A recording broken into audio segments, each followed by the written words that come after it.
right, thank you. With that, I think we're ready to get started. Welcome, everybody. Thank you so much for being here. My name is Emmy Lazoko. I'm the Deputy Chief of the Office of Budget and Grants Management. Thank you so much for coming out and spending a portion of your evening with us. We're really grateful for your time and really excited to hear your feedback. So with that, we'll go ahead and get started with our presentation.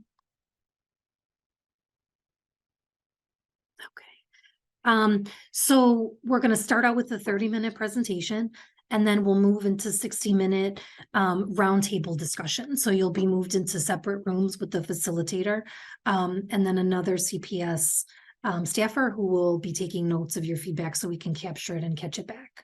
And then at the end, we'll come back together for another 30 minutes and ask each group to share out your one big idea from your small group conversation.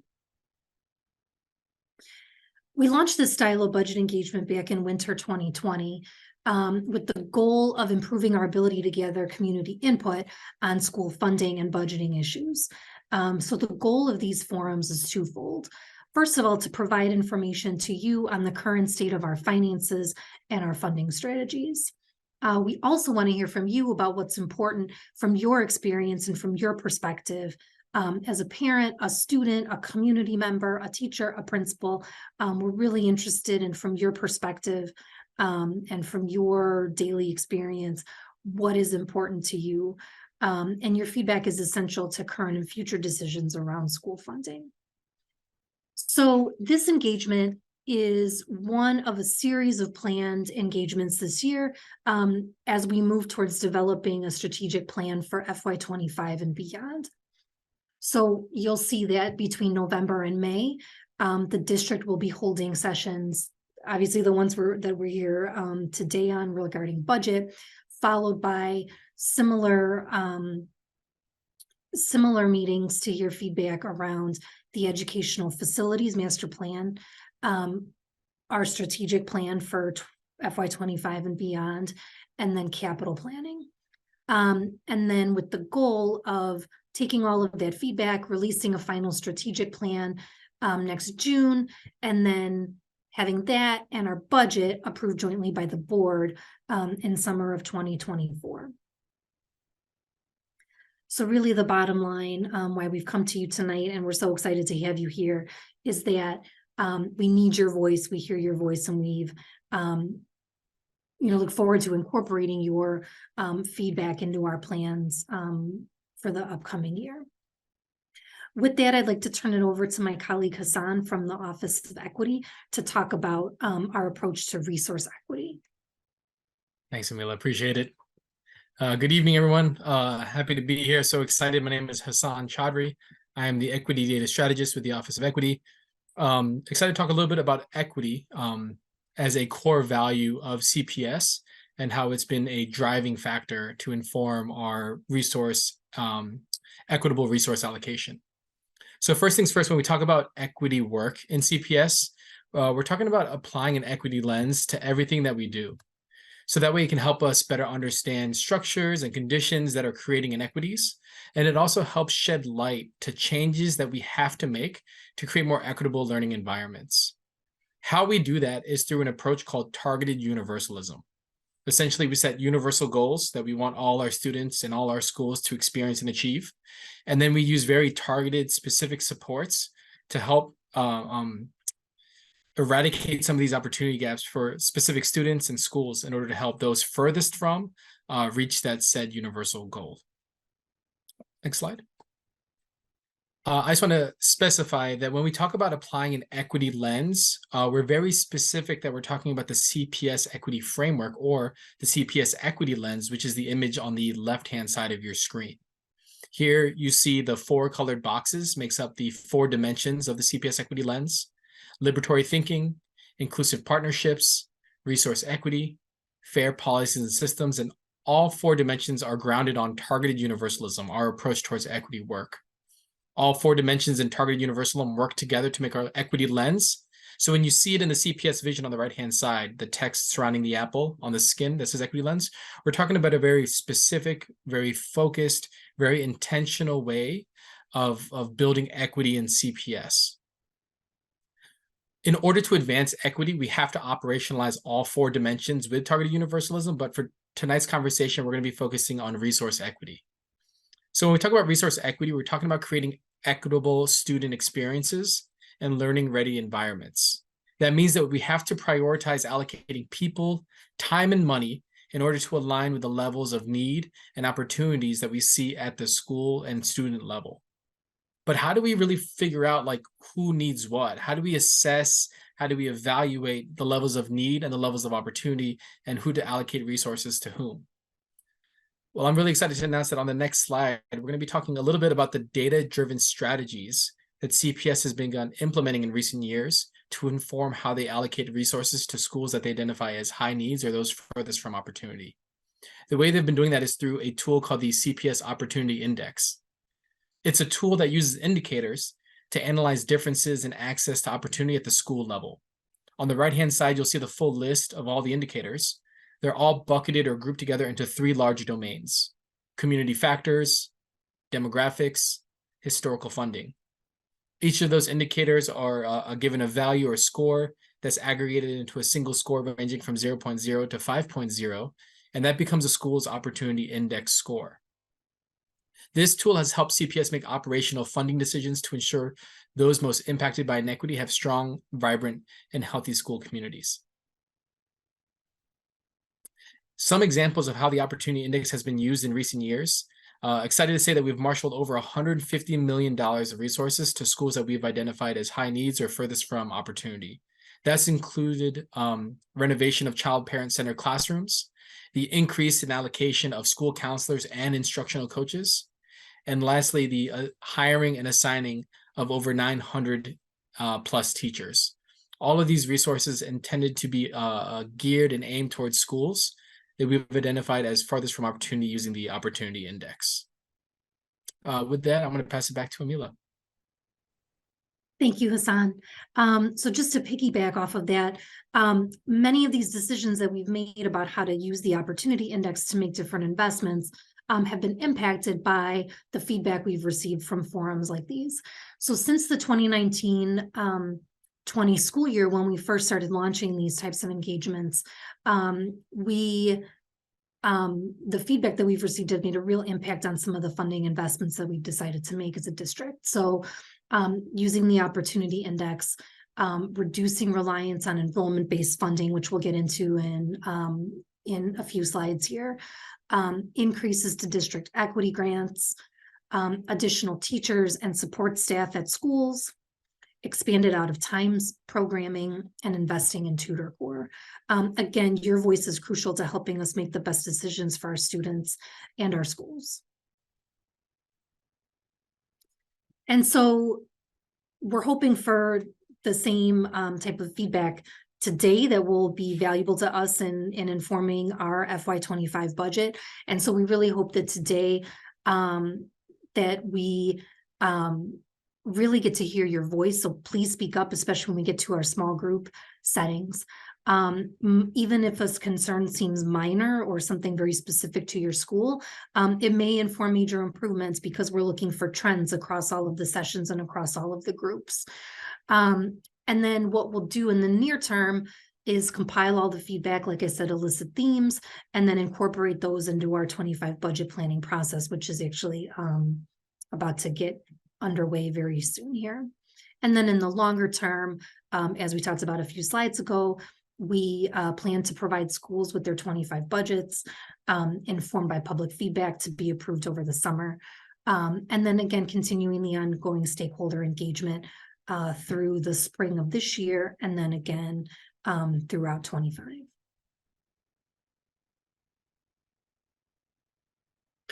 So with this, we'd like to dive into a discussion of school funding. CPS has added close to $500 million in new direct school funding over the last 2 budget cycles. The 24 budget includes almost $5 billion in direct school funding, which reflects resources that are budgeted to school units and controlled and managed directly by schools and their local school councils. This budget reflected an increase of $243 million, for a total of $480 in new funding over the past 2 years. And this new funding has allowed us to really double down on our commitment to the instructional core, which is represented by the apple to the right of the slide. And so the goal and the driver of the additional investments has been to ensure that every school is able to provide reasonable class sizes, limited split classrooms, access to high quality arts education, intervention supports, and then funding for local level priorities is determined by school leadership and the LSC.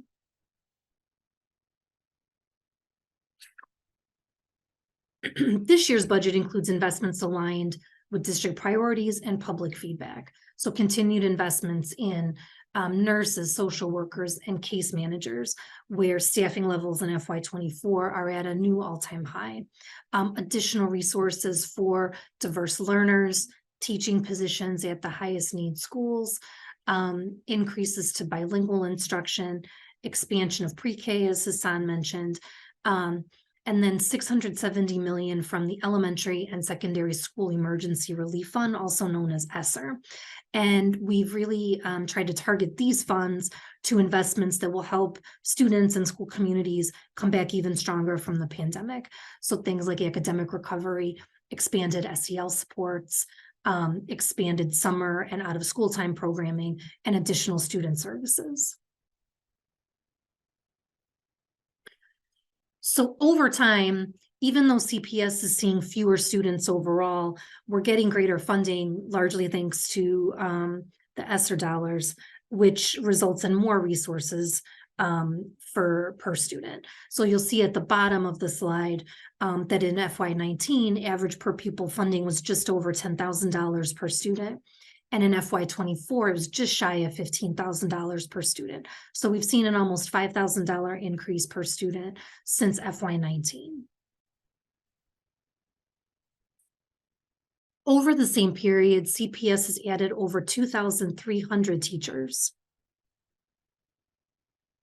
for a total this year of over 23,000 teaching staff.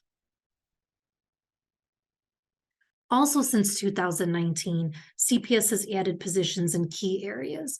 So we've created positions for dedicated case managers, STLS advocates, and school-based athletic directors. And we've made increased investments to counseling, nursing, social work positions, instructional coaching positions, and then school support staff, including custodians, engineers, and security guards.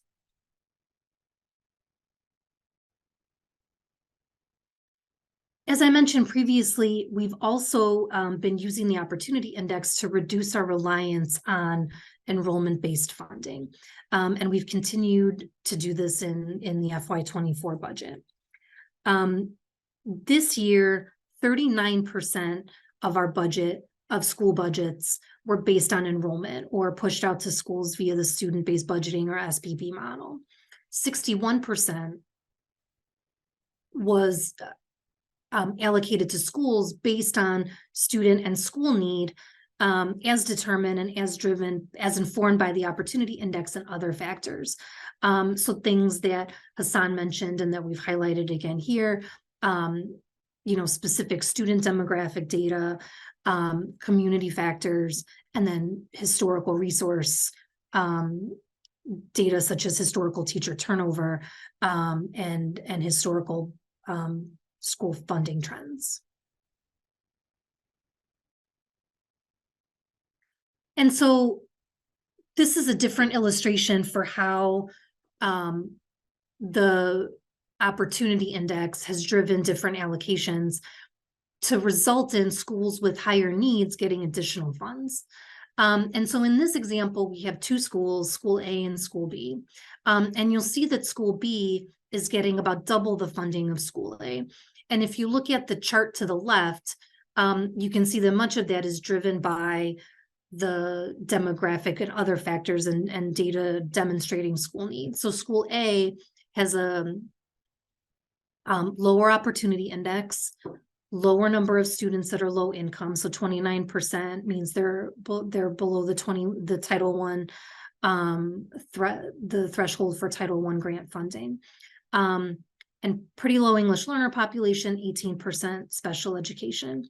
Whereas school B has a higher opportunity index, 79% low income student population, almost 70% English learners, and a higher special education percentage than school A of 21%. And so then you can see in the bar graph how those different data points are driving the different school allocations for school B. So both schools are starting out with SBB per pupil funding. That's the bottom bar. And then the other different funding sources are layered on. And so for school B, you see more funding for special education, more funding for English learner supports, Title I, which isn't present in school A. So again, just examples of how the data is driving different funding streams beyond SBB in order to result for additional resources for schools with greater need.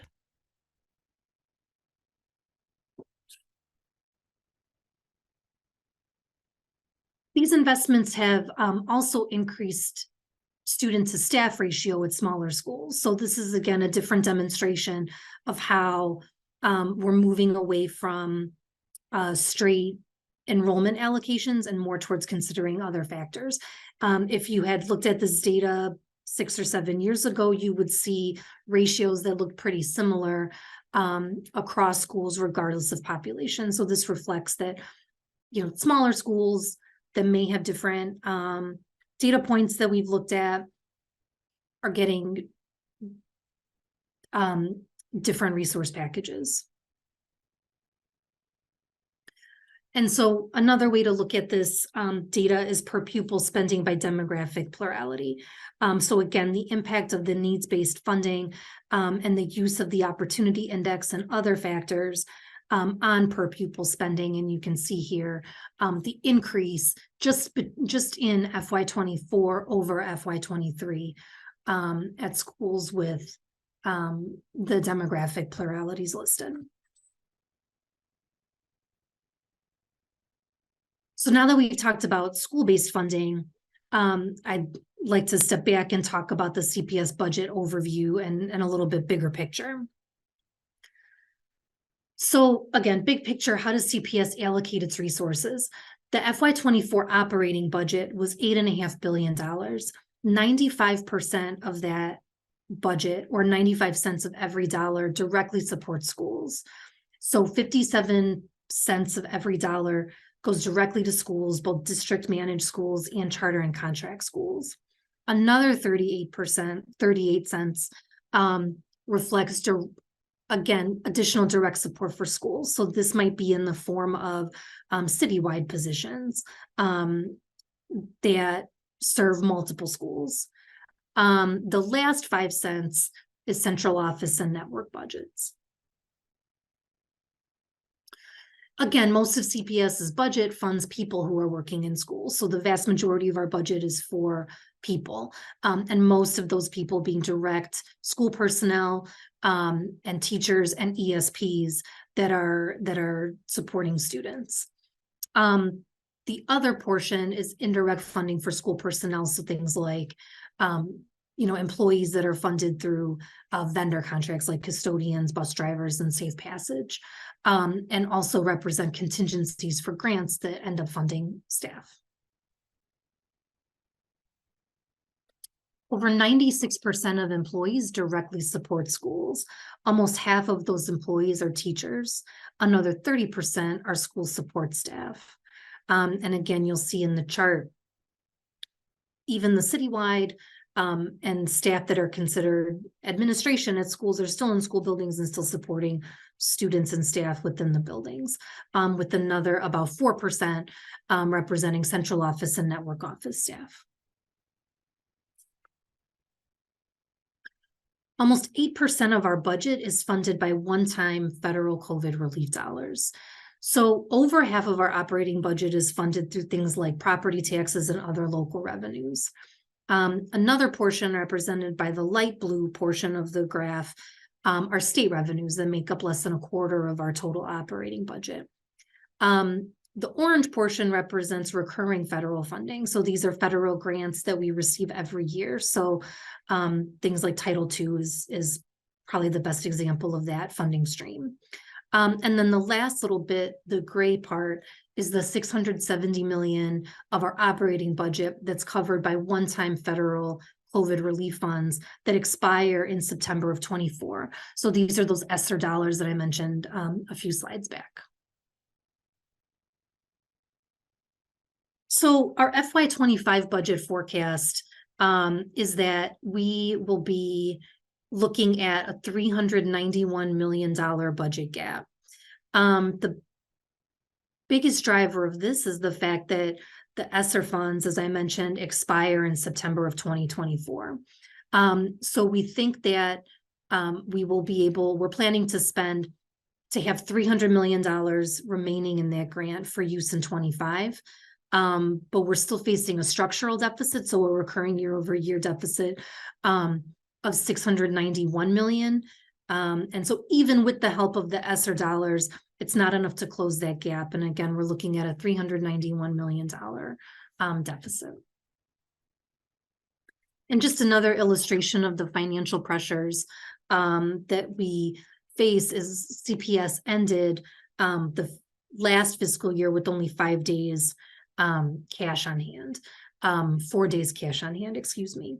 And so industry standard, as you can see on the slide, is about 30 days. We would have needed another 500 million of cash to have that 30-day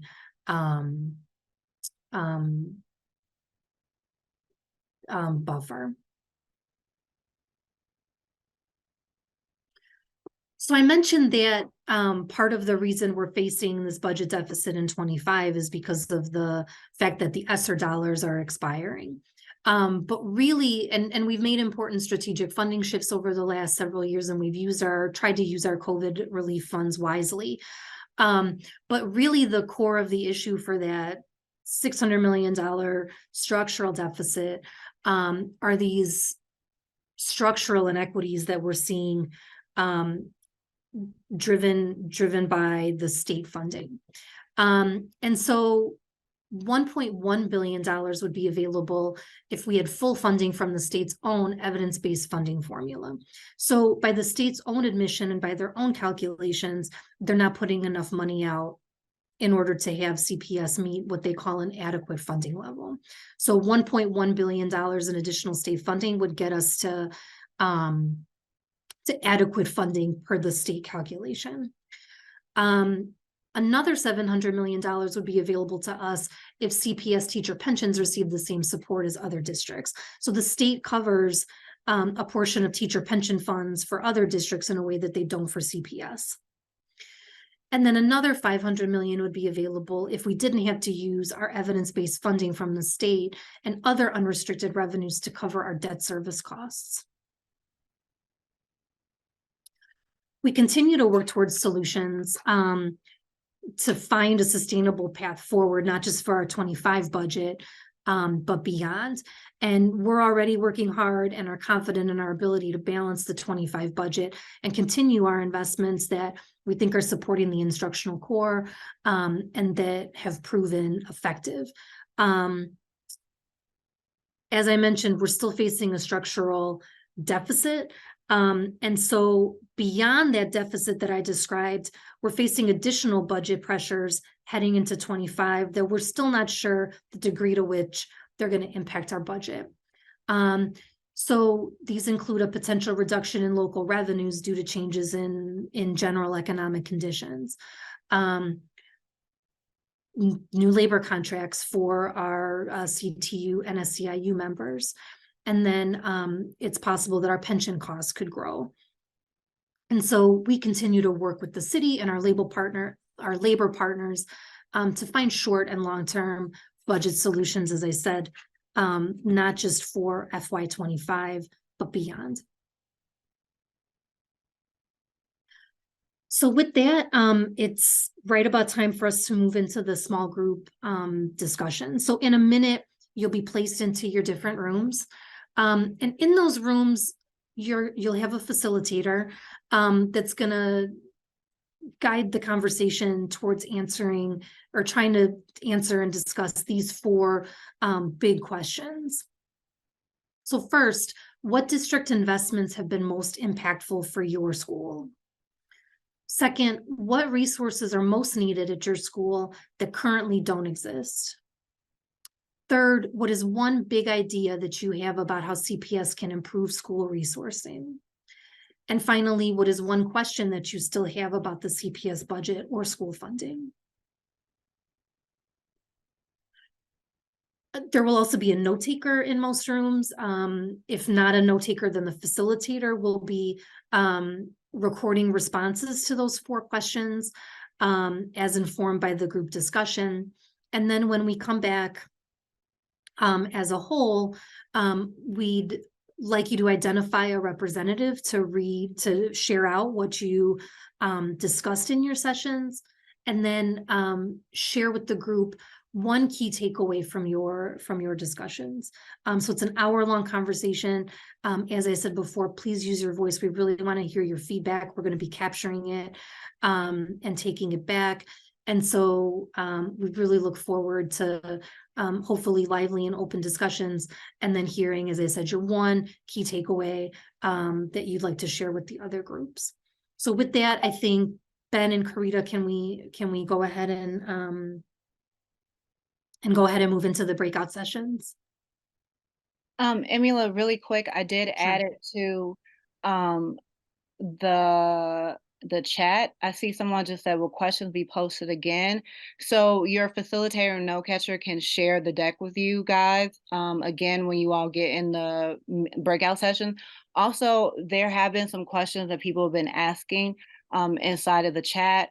Any questions that you may have, your note catcher or facilitator can take that question down, because as Emila said, we will be compiling all of this information and getting back to you all and using this for using your feedback. So I just want you to know you all are being heard.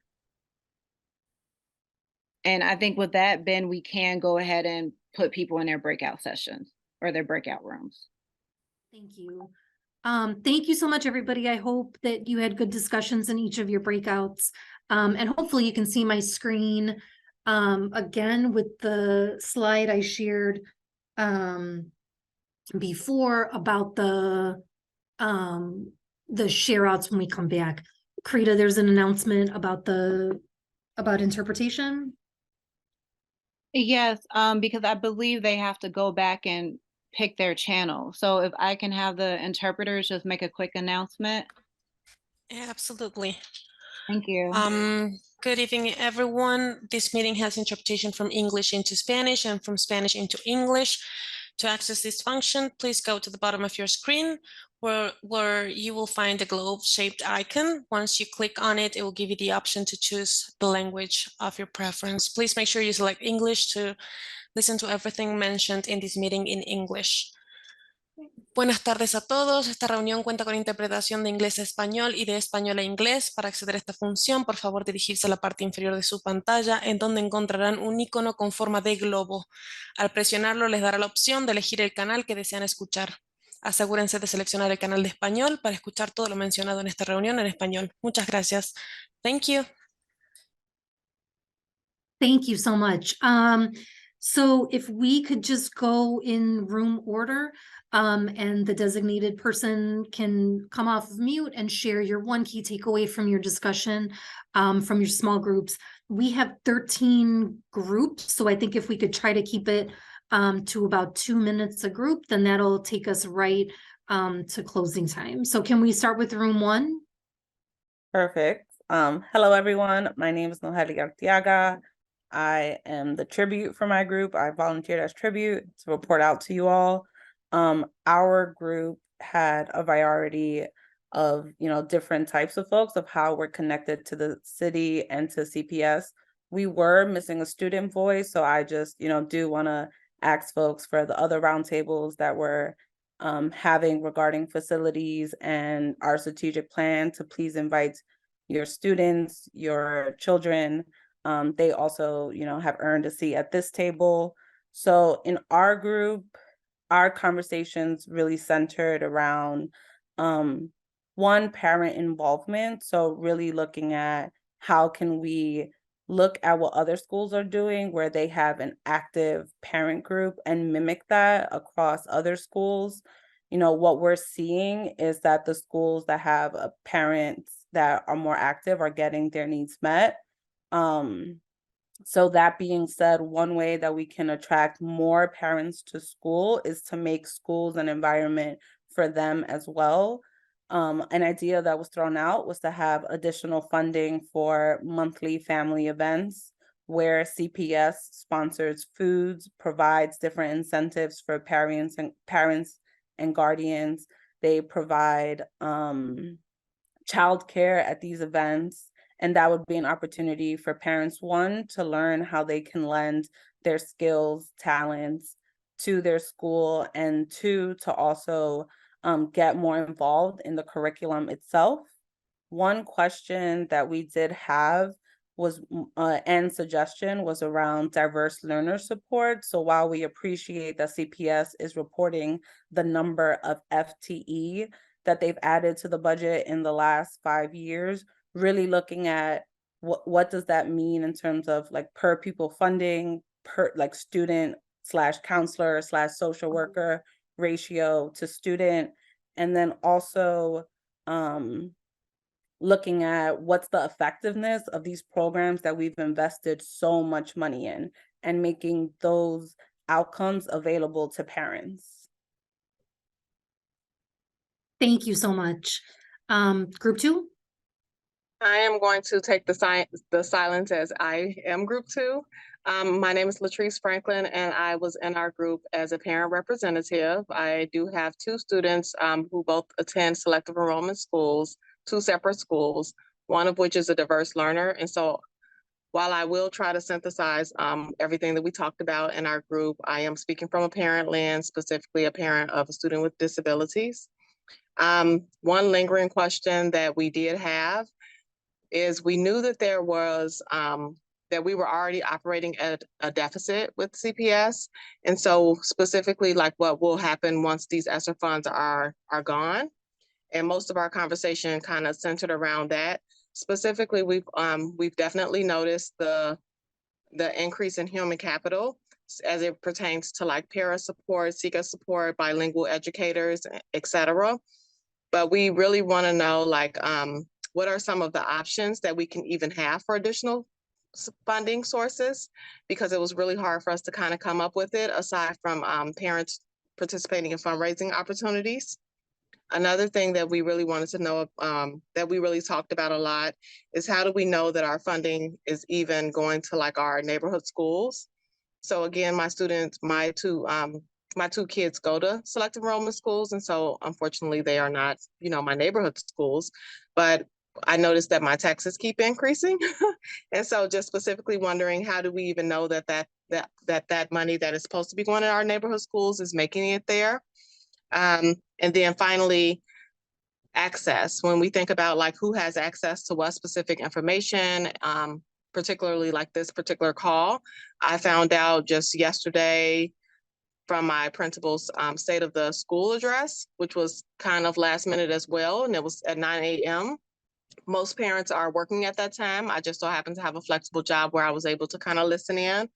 But just thinking about like who has access and how do we make sure that all parents have access in terms of like diverse learners, bilingual parents, and how we make sure that everyone just has their voice heard for their students.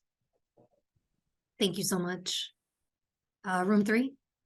Hi, everyone. I'm Michelle Smith. I'm going to report out for room 3. And so kind of the big things that we discussed in our during our breakout time was number 1, the kindergarten program and the uptick in students in the kindergarten classes, but the lack of teacher assistant support for kindergartners that are right under the threshold number for being eligible to have, assistance in the classroom. And so couple of the principals were talking about how that has been very challenging for them to have a lot of kindergartens with no support, and even asking for parent support.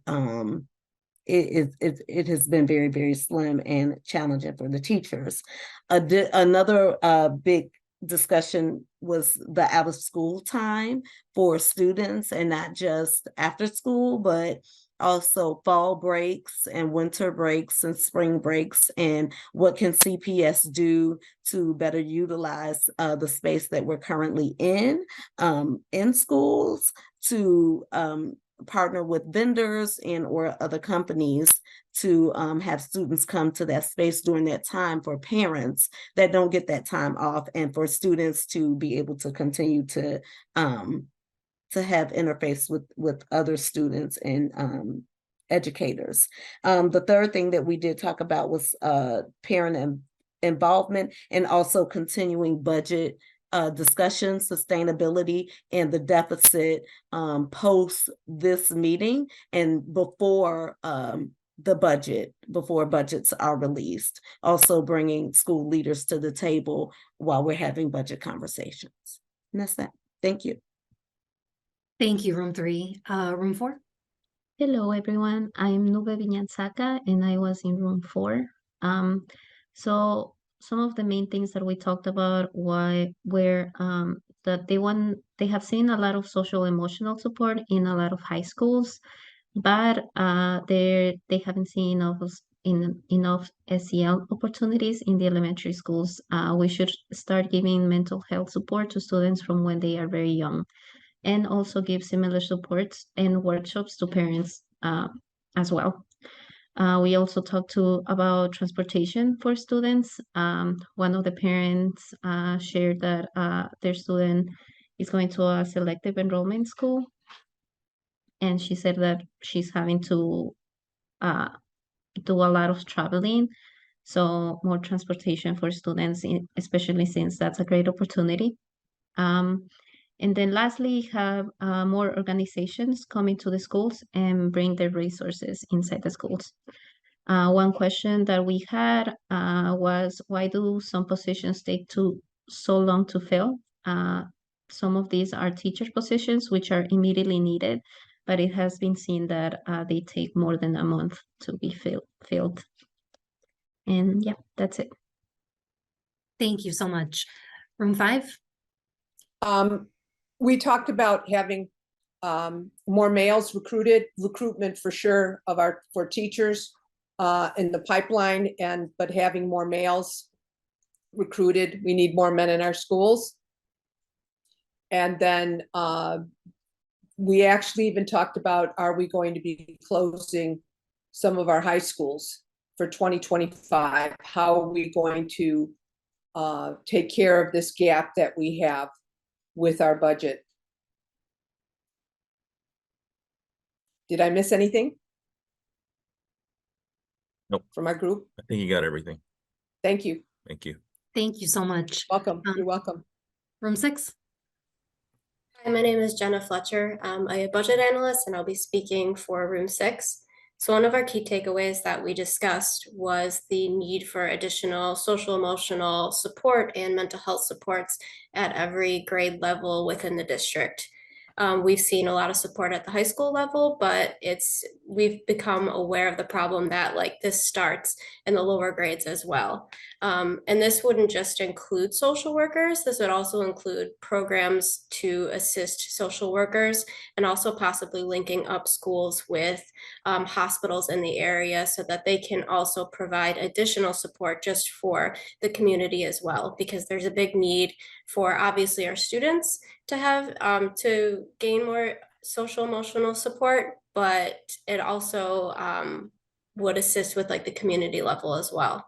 One of the questions that our room still had was just more clarification on state funding versus for CPS versus the rest of the school districts. We see a big gap from what the state provides other school districts, and we'd like to know where some of that money goes and why we don't receive it.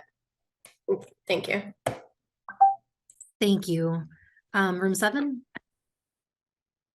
Good evening. I'm Caretha Strong. I'm representing Group 7. I'm from Central Office Advanced Learning and Specialty Programs.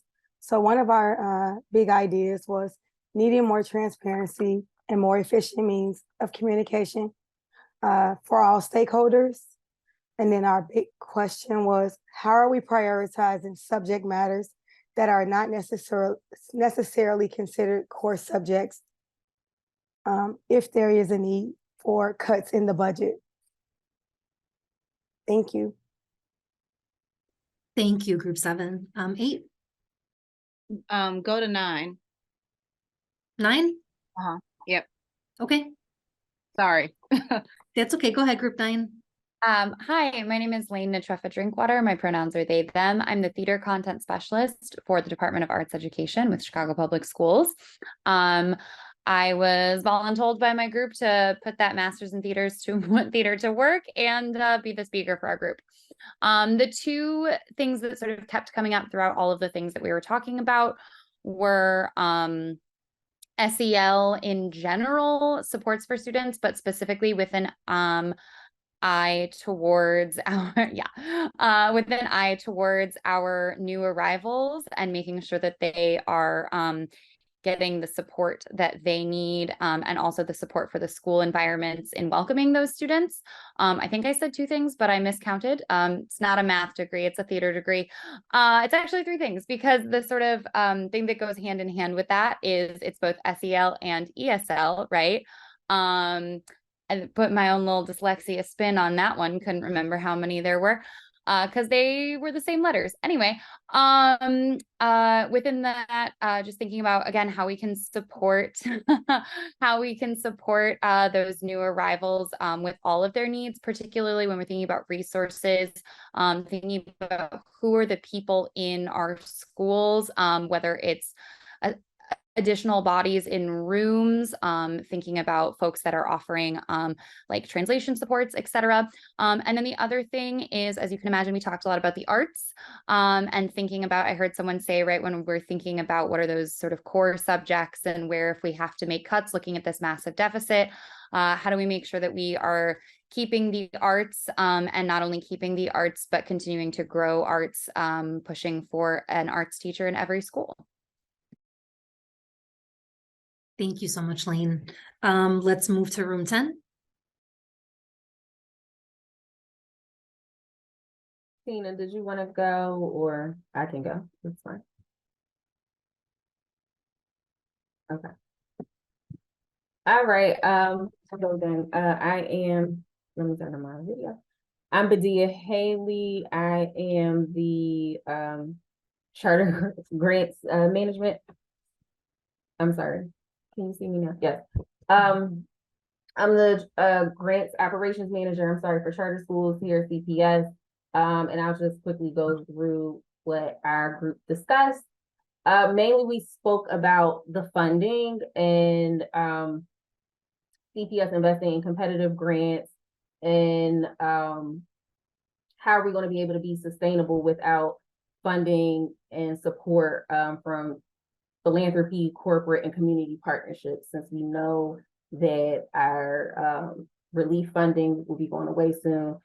We talked about the pensions. How do we change the policy with funding the pensions, and how do we leverage real estate tax with our changing demographic in the city? So that was a huge takeaway. Parents were happy about the increased after school programs and additional programs that we've gotten with this relief funding, or with the additional funding that CPS has invested. But there's still a need for an investment in buildings, new spaces, interpretive services, transportation, and support staff for our diverse learners.